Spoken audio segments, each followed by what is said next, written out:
19h, 21h, Pierre de Villeneuve. Et on commande cette passation de pouvoir qui a eu lieu donc à Matignon il y a une demi-heure entre Gabriel Attal et Michel Barnier. Un discours très très long, Alexandre Malafaye, de Gabriel Attal et un petit tacle quand même de Michel Barnier, sachant que le Premier ministre sortant avait dit voilà, vous avez quelques dossiers sur la table. Et Michel Barnier lui répondant, oui, enfin, je vais peut-être rajouter ma valeur ajoutée. Il y a une petite série de claques quand même dès le début, j'ai l'impression. C'était un moment très intéressant. On avait quand même le sentiment, en effet, que Gabriel Attal n'avait pas très envie de partir. Il prolongeait le moment, il prolongeait je dirais la façon de faire de la politique bavarde, recadrée d'ailleurs par Michel Barnier, qui a dit lui qu'il allait plutôt agir que parler. Ça fera peut-être du bien parce que se concentrer un peu sur les faits et sur les résultats plutôt que sur la parole, c'est bien. C'est intéressant parce que c'est vraiment là, c'est 100% le retour de l'ancien monde. On va chercher quelqu'un qui est exactement tout ce qu'on n'a pas fait depuis qu'Emmanuel Macron est arrivé, à quelques exceptions près. On va chercher quelqu'un qui a de l'expérience, qui a de la compétence, qui sait faire. Donc c'est l'ancien monde, mais pas de façon négative, ce que vous voulez dire. C'est l'ancien monde qu'Emmanuel Macron voulait dépasser. C'est ce que j'étais en train de dire. C'est-à-dire que tout d'un coup, on revient à des fondamentaux qu'on ne peut pas perdre de vue. Enfin, vous ne pouvez pas faire un métier sans avoir le minimum de formation, d'expérience. On ne peut pas devenir ministre comme ça. On peut devenir député comme ça. Et là, on prend quelqu'un dans une situation qui est compliquée, quand même particulièrement compliquée. Il l'a d'ailleurs très bien décrit, la situation auquel il fait face, pour essayer de trouver cette ligne de crête sur laquelle il va devoir s'engager. Ce sera très compliqué. Bon, sur le principe, je trouve ça plutôt bien. Et les mots qu'il a mis pour illustrer l'état d'esprit dans lequel il est aujourd'hui, que ce soit l'humilité, le respect, l'écoute, la volonté de faire avec tout le monde, ça envoie un premier signal positif. Antonin André. Oui, pour prolonger ce que vous disiez, Alexandre, je trouve que c'est surtout un tacle à Emmanuel Macron en réalité. C'est-à-dire que d'une part, effectivement, il incarne cet ancien monde qui a cette expérience d'élu local et du pays réel. Et par ailleurs, il a eu cette petite phrase sur agir sans penser que la science infuse vient d'en haut. Et que la Startup Nation, en réalité, c'est ce qui fait votre bien. Donc, je vous applique mes recettes sans du tout avoir votre ressenti du quotidien. Et cette dimension-là, c'était exactement l'inverse. En fait, c'est l'inverse du macronisme. Il a même dit écouter les gens d'en bas. Exactement. Ouais. Il a cité les élus locaux, il a cité les partenaires sociaux, il a cité le terrain. Et c'est une promesse, je pense, qui peut résonner avec le pays aujourd'hui, parce que c'est un peu de ça dont on a besoin, d'une politique empathique qui tienne compte, en fait, non pas tellement de sa rationalité économique, mais de ses effets sur le quotidien. Il faut partir des effets sur le quotidien d'une politique pour essayer de l'adapter, et de la proclamer et de la généraliser si elle est bonne, plutôt que de penser que elle est hors sol et que de la rationalité et de la théorie procédera le bienfait pour le quotidien des gens. Alors, on emploie des mots, il y a un peu de guerre de sémantique au sein du camp présidentiel, puisque apparemment, dans l'entourage d'Emmanuel Macron, on n'emploie pas le terme de cohabitation pour désigner cette période, mais de coexistence exigeante. Oui, parce que c'est pas une cohabitation en réalité. Cohabitation 88, cohabitation 93, c'est l'opposition politique du président qui gouverne et les troupes du président de la République sont dans l'opposition. En réalité, aujourd'hui, ça n'est pas ce phénomène, puisque les troupes d'Emmanuel Macron vont bien être dans la majorité de gouvernement. Donc effectivement, on n'est pas stricto sensu dans une cohabitation telle qu'on les a connues, mais davantage dans une coexistence, voire même dans une collaboration, dans une forme de collaboration. C'est tout le paradoxe aussi de cette situation. Emmanuel Macron a perdu les élections, son groupe est le troisième en termes de force à l'Assemblée nationale, et pourtant, il va continuer à gouverner. Donc ça n'est pas stricto sensu une cohabitation. 86, cohabitation Chirac, 93 Balladur, 97 aussi, la cohabitation avec Lionel Jospin. Je vous propose qu'on écoute Jean-Luc Mélenchon qui a pris la parole après l'annonce de l'animation de Michel Barnier à Matignon. L'élection a donc été volée au peuple français. Le message a été nié. Et maintenant, nous découvrons un Premier ministre qui est nommé avec la permission et peut-être sur la suggestion du Rassemblement national, alors que le deuxième tour de l'élection législative avait été tout entier concentré à faire échec à ce Rassemblement national. C'est la personnalité la plus proche de ces positions qui est désignée. Quasiment un gouvernement de M. Macron et de Mme Le Pen. Nous ne croyons pas un instant qu'il se trouvera ensuite une majorité à l'Assemblée nationale pour accepter un tel déni de la démocratie. Voilà, déni démocratique que reprend également Olivier Faure. C'était évidemment attendu, Alexandre. Oui, c'était couru, c'était attendu. De toute façon, c'est une situation qui est parfaite pour permettre, en tout cas à LFI, de jouer son rôle d'opposition absolue, de continuer à agiter la société avec le bruit et la fureur et tous les messages qu'ils vont chercher à faire passer, et puis de préparer le coup d'après. Ma conviction profonde, de toute façon, c'est qu'ils n'ont jamais voulu prendre le pouvoir, et en particulier pas du côté de Jean-Luc Mélenchon, même s'ils ont fabriqué cette espèce d'unité qui a plutôt bien fonctionné avec le nouveau Front populaire, parce que l'intention comme initiale d'Emmanuel Macron, c'était plutôt de prendre quelqu'un de centre-gauche. On peut imaginer quand même que le nom de Bernard Cazeneuve n'a pas été cité par hasard, et la volonté absolue de ne pas se disloquer de ce nouveau Front populaire et de maintenir, j'allais dire quoi qu'il en coûte, parce que ça laissera des traces, cette position y compris contre Bernard Cazeneuve, laisse quand même penser que voilà, ils ont réussi cela, mais ça se payera. Du côté du camp présidentiel, Sacha Houlié, qui est à la gauche de la Macronie, incompréhension après la nomination d'un Premier ministre issu de LR. Si M. Barnier applique une politique de coupe dans les services publics, refuse la justice fiscale ou entend imposer les mesures régaliennes des LR, alors il n'aura pas mon soutien. Antonin André, le camp présidentiel commence à s'effriter avec cette... ou est-ce que c'est un cas isolé? En réalité, non, puisque Sacha Houlié n'est plus dans le groupe majorité présidentielle. Il est parmi les non-inscrits. Donc lui, il incarne la gauche et à lui tout seul d'une certaine façon du groupe macroniste. Alors il va y avoir un problème de positionnement, c'est-à-dire que Gabriel Attal étant le patron du groupe en plus des troupes Renaissance à l'Assemblée, Ensemble pour la République, pardon, la REP, Renaissance, enfin bref. Ça a changé de nom plusieurs fois. Il va avoir un sujet de positionnement et on sent bien que ça va être un sujet, une posture d'exigence, c'est-à-dire ne pas donner le sentiment qu'on est dans un blanc-seing absolu à Michel Barnier, mais qu'on est une force d'une certaine façon qui est aussi un peu autonome du président de la République. C'est la raison pour laquelle il lui a listé tous les sujets en sortie ? Alors, je ne sais pas si c'est ce sens-là, parce que là, c'est davantage, je pense, ça exprime davantage une frustration de sa part de ne pas avoir pu faire tout ce qu'il aurait souhaité faire. Il a utilisé le mot frustration. 8 mois, et d'ailleurs, sa frustration était un peu trop visible à mon goût. C'est-à-dire que bon, c'était un moment qu'il a beaucoup vécu personnellement, ce qui, dans ces moments-là, n'est jamais un gage de force et de résilience. Mais il va avoir un problème de positionnement à l'Assemblée parce que ce groupe-là a compris qu'Emmanuel Macron, de toute façon, c'était fini, qu'il allait falloir vivre sans lui, et d'une certaine façon, ça nécessite d'avoir une forme d'indépendance, d'autonomie, sans évidemment rompre, parce que il n'est pas dans l'intérêt de Renaissance aujourd'hui, évidemment, de voir chuter Michel Barnier. On continue à parler évidemment de cette arrivée de Michel Barnier à Matignon, avec les réactions aussi des différentes forces politiques. Juste après la pause publicitaire, nous serons avec la députée RN Laure Lavalette. Je vous signale que Pascal Praud, c'est 2 rendez-vous par jour sur Europe 1, l'heure des pros, 9h, 9h30, codiffusion sur CNews.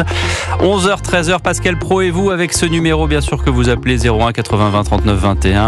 Il est non surtaxé et on vous rappelle, demain, il sera avec Michael Jones pour la tournée de l'héritage Goldman qui, partout en France, cartonne littéralement. À tout de suite sur Europe 1.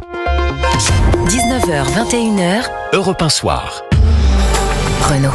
Parlons automobile. Parlons de Renault Scénic E-Tech 100% électrique. Jusqu'à 625 km d'autonomie. Toit en verre panoramique opacifiant Solar Bay. Élu voiture de l'année 2024. En ce moment, borne de recharge et 2 mois de loyer offert. Portes ouvertes du 12 au 16 septembre.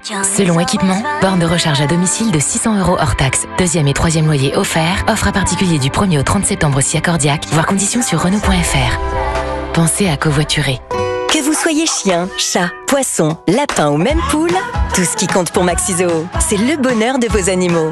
En ce moment chez Maxiso, le sac de croquettes Royal Canin 12 kg pour chiens stérilisés de grande taille est en promotion au prix de 64,79 € au lieu de 71,99 €, soit 10% de remise. Maxiso, tout pour vos animaux. Réélu encore et encore meilleure chaîne de magasins 2024, catégorie animalerie aliments pour animaux, soit 5,40 € le kilo. Promo valable en magasin jusqu'au 29 septembre. Leclerc, bonjour. Oui, bonjour. J'ai lu qu'on avait en moyenne 120 000 cheveux sur la tête. Oui, c'est vrai. Et donc ? C'est énorme. Et ça fait surtout 120 000 raisons de choisir un bon shampoing. Oui, et ça tombe bien, car du 3 au 14 septembre, pendant l'opération beauté, avec la carte, vous avez 50% de tickets Leclerc sur toute la gamme Elseve, shampoing, après-shampoing et soins. 120 000 fois merci pour l'info. Tout ce qui compte pour vous existe à prix Leclerc. Modalité magasin et drive participant sur www.e.leclerc. Lorsque Sophie ouvrit son colis Amazon, ses yeux s'illuminèrent. Cette prise en main parfaite, ces différentes vitesses de brossage. C'était la brosse à dents électrique de ses rêves à un prix si bas qu'elle ne put résister. Ça mérite bien 5 étoiles. Des produits très bien notés à des prix que vous allez adorer. Découvrez nos offres dès maintenant sur Amazon. Vous restez avec nous. Dans Europe 1 Soir, dans un instant, Laure Lavalette, députée RN de Toulon et du Var, sera avec nous dans Europe 1 Soir. À tout de suite. 19h, 21h. Europe 1 Soir. Et si vous faisiez de chaque voyage un rêve? DS Automobile présente la collection Antoine de Saint-Exupéry. En septembre, succombez aux détails exclusifs de DS7 Antoine de Saint-Exupéry et profitez de son toit ouvrant panoramique offert pour vous laisser guider par les étoiles. Réservez votre essai sur dsautomobile.fr. DS Automobile. Voir conditions sur dsautomobile.fr. Au quotidien, prenez les transports en commun. À tous ceux qui sont tombés amoureux à la boum du camping, à ceux qui se sont embrassés pendant le slow et qui se sont promis de se revoir l'année prochaine. Je ne t'oublierai jamais, Gwendoline. Non mais vraiment, la rentrée, c'est nul. Chez Intermarché, profitez d'une sélection de produits 100% remboursés dès 15 € d'achat. Là, tout de suite, c'est moins nul. Et c'est aussi au drive et en livraison. Intermarché, tous unis contre la vie chère. Jusqu'au 8 septembre, sous forme de 2 bons d'achat dans la limite de 25 € d'achat. Réservé aux porteurs de la carte de fidélité. Modalités et produits éligibles sur intermarché.com. Il y a des opportunités qu'il faut savoir saisir. Jusqu'au 25 septembre, pendant les journées MyAudi, repartez au volant de l'Audi Q2 35 TFSI Design à partir de 390 € par mois, avec un premier loyer de 3 000 €. N'attendez plus. Rendez-vous sur audi.fr ou chez votre partenaire Audi. Offre en LLD réservée aux particuliers sur 37 mois et 30 000 km dans le réseau participant dans la limite des stocks disponibles, sous réserve d'acceptation par Volkswagen Bank. Conditions sur audi.fr. MyAudi signifie mon Audi. Pour les trajets courts, privilégiez la marche ou le vélo. Europe 1, le journal permanent. À 19h47, Maël Hassani. La sécurité, l'immigration, le travail, l'école et le pouvoir d'achat, les priorités affichées par Michel Barnier durant son premier discours en tant que Premier ministre. C'était il y a moins d'une heure, juste après la passation des pouvoirs avec Gabriel Attal. Le nouveau chef du gouvernement, nommé par Emmanuel Macron à la mi-journée après 51 jours de suspense, promet également de respecter toutes les forces politiques. Gabriel Attal s'est également exprimé sur le perron de Matignon. Il a listé plusieurs chantiers entamés par son gouvernement en demandant à son successeur de les mener à bien. L'ancien Premier ministre ne cache pas sa frustration de n'être resté que 8 mois en poste. La politique française est malade, mais la guérison est possible, a-t-il ajouté. Avant de se rendre à Matignon, Gabriel Attal était à Poissy, dans les Yvelines, où il a participé à une marche blanche en mémoire du jeune Nicolas. Cet adolescent de 15 ans s'est donné la mort il y a un an, jour pour jour, après des mois de harcèlement scolaire. Ses parents annoncent le dépôt d'une plainte contre X avec constitution de partie civile. Ils pointent le manque de réaction du rectorat malgré plusieurs alertes. De nouvelles médailles d'or françaises aujourd'hui aux Jeux paralympiques. Encore un coup des cyclistes français décidément impériaux. Florian Joigny et Mathieu Bossredon décrochent le titre. D'autres Français récompensés en athlétisme, en judo, en tir à la carabine, en natation. Notez également la qualification des Bleus du CC Foot pour la finale. Merci Maël, à tout à l'heure, 20h pour le journal. Europe 1 Soir, 19h, 21h, Pierre de Villeneuve. Toujours avec Antonin André du JDD, Alexandre Malafaille du think tank Sinopia. Et bonsoir à vous Laure Lavalette. Bonsoir à tous. Merci d'être avec nous en direct dans Europe 1 Soir, député RN du Var. Qu'est-ce que ça veut dire le fait que Marine Le Pen dit qu'ils seront très très attentifs, c'est-à-dire qu'à la moindre faute de quart, puisqu'on sait que Michel Barnier est un grand skieur, à la moindre faute de quart, c'est l'alerte au RN et c'est la censure possible? Vous savez, nous sommes là représentants de 11 millions de Français qui ont voté pour le Rassemblement national de façon massive, avec une participation très importante. On a évidemment la responsabilité, nous, de faire entendre la voix de ces Français. Alors effectivement, nous avons dit que nous n'allons pas censurer a priori Michel Barnier, puisque une des premières conditions était qu'il respecte les adversaires politiques et surtout le Rassemblement national, qui, je vous le rappelle, est quand même le premier groupe d'opposition et en termes de nombre de députés à l'Assemblée. Cette condition étant remplie, voilà, nous attendons maintenant le discours de politique générale, voire le gouvernement qui va être formé par Michel Barnier, et nous serons très exigeants, vous avez raison, sur le pouvoir d'achat des Français. Voilà, pendant 2 mois, on a parlé... Et vous n'irez pas au gouvernement, il n'y aura pas de ministre RN? Mais il n'y aura pas d'union. Vous savez, nous ne sommes pas macro-compatibles. Nous sommes dans l'opposition, mais nous serons très exigeants et pas du tout sectaires. Vous savez, on a toujours voté ce qui allait dans l'intérêt des Français, d'où que cela vienne. Je pense que cette attitude responsable qui a pris de la hauteur, nous allons évidemment la garder, mais nous allons être très attentifs sur le pouvoir d'achat, l'immigration, la sécurité, le budget. Il y a péril en la demeure dans nos comptes budgétaires, et nous allons évidemment aussi demander la modification, vous savez, du scrutin. On pense que ce scrutin majoritaire à 2 tours, bien sûr, ce scrutin majoritaire à 2 tours était sûrement adapté quand il y avait une bipolarisation de la vie politique française. Ça n'est plus le cas. On voit bien qu'il y a 3 grands pôles. Voilà, donc ça nous paraît important de rejoindre pratiquement toutes les autres démocraties matures, je crois quasiment toutes, qui ont évidemment ce mode de scrutin. Je vous donne la parole à Antonin dans un instant. Vous avez avant le discours de politique générale, entendu son discours d'arrivée à Matignon. Est-ce que déjà il passe un premier examen avec ce discours ? Oui, vous savez, les discours dans cette cour de Matignon se ressemblent un peu tous. Alors effectivement, il a dit qu'il ne serait pas sectaire, voilà, mais c'est à peu près ce qu'avait dit Gabriel Attal quand il était à sa place. Et au final, on a bien vu qu'ils ont préféré faire un front républicain en votant extrême gauche, avec quand même cette plus grosse escroquerie organisée, cette plus grosse magouille de désistement de l'histoire. Donc, vous savez, quand Gabriel Attal dit qu'il y a parlez des arrangements entre guillemets entre les deux tours. Évidemment. Et quand Gabriel Attal a l'outrecuidance de dire que la vie politique est malade, en fait, ils sont l'artisan de cette maladie. Évidemment, il est temps, je pense, de sortir vers le haut. Encore une fois, je le rappelle, de trouver des solutions pour le pouvoir d'achat. On est très attentif, vous savez, à cette mesure de vouloir faire baisser la TVA à 5,5 sur l'électricité, le gaz, le fioul. Ça va pas arranger le déficit public. Non, mais on a d'autres sources d'économie, je vous assure. Je vous assure que, par exemple, sur l'immigration, voilà, ça peut être une piste. On a 16 milliards. Oui. Notre contribution. Notre contribution à l'Union européenne. J'ai une question pour vous, Madame Lavalette. Je voulais savoir si vous étiez prête donc à ne pas voter la censure à l'endroit d'un fossile qui ne sait pas sortir de ses fiches. Je vois à quoi vous faites référence. Est-ce que c'est une déclaration de Jean-Philippe Tanguy Est-ce que c'est une bonne façon de montrer qu'on est raisonnable et constructif aux Français? Non, je pense qu'il y avait une exaspération qui était... on nous sollicitait toutes les 10 minutes pour donner notre avis sur tel ou tel nom qui pourrait sortir du chapeau. Je veux dire, c'était quand même une mascarade. Je pense que les Français méritent mieux. Vous qui êtes observateur de la vie politique, vous avez sûrement vu comment nous sommes jugés par le monde entier. 52 jours sans Premier ministre. Oui. Enfin, je veux dire, il y a quand même je reprends ce que dit Antonin. Laure Lavalette, vous dites les Français méritent mieux, mais les Français méritent mieux que peut-être des insultes publiques, ce qui a été le cas de M. Tanguy envers M. Barnier. Non, ce n'était pas des insultes publiques. Voilà, vous aimeriez être traité de fossile de Jurassic Park, Laure Lavalette, quand vous aurez 73 ans?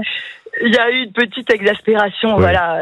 Mais vous savez très bien qu'on sera très attentif, évidemment, à ce que M. Barnier mette en place, encore une fois, et recentre tout sur l'intérêt des Français. On souhaite à Jean-Philippe Tanguy de faire une carrière aussi brillante que celle de M. Barnier. Pour le moment, il n'a pas démontré grand-chose.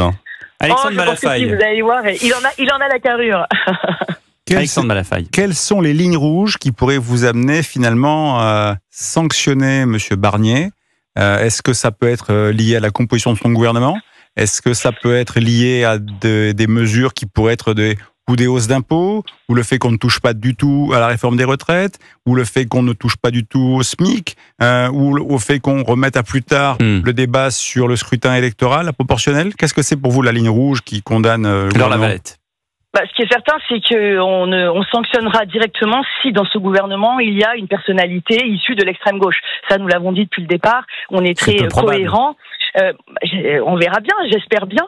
Après, voilà, vous savez, on a un bureau exécutif, un bureau national. On en reparlera. On verra effectivement ce qui nous paraît important. Quant à la réforme des retraites, vous pourriez accepter les hausses d'impôts? Vous pourriez accepter les hausses d'impôts? Non, évidemment que non. Et c'est là aussi où le budget c'est compliqué, parce que un budget, on n'a pas tous la même façon de faire des économies et de faire des investissements. Effectivement, moi je pense qu'il faut faire des économies sur l'immigration et remettre du pouvoir d'achat aux Français. On va voir si nous sommes sur la même ligne.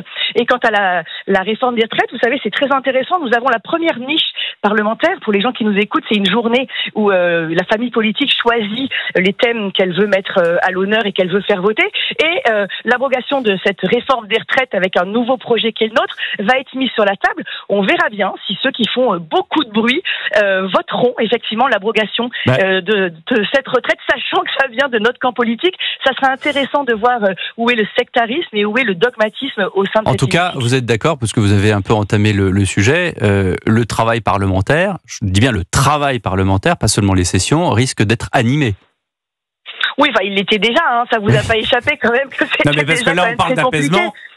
Bon, ça dépend d'où on se place. Mais je pense que c'est exactement pour ça qu'il faut vraiment réfléchir à changer ce mode de scrutin, parce qu'on n'est pas à l'abri, je ne le souhaite pas, mais on n'est pas à l'abri d'être à nouveau confronté, avec cette tripolarisation à une élection où finalement personne n'arrive à avoir la majorité absolue. En mai dernier, M. Macron en parlait déjà, donc peut-être que finalement vous arriverez à vous entendre. Je ne sais pas, demandez-lui, probablement parce que ça nous donnerait la majorité absolue, et c'est évidemment ce qui lui pose. Et vous ne croyez pas qu'il faudrait également s'intéresser à la question du vote blanc ?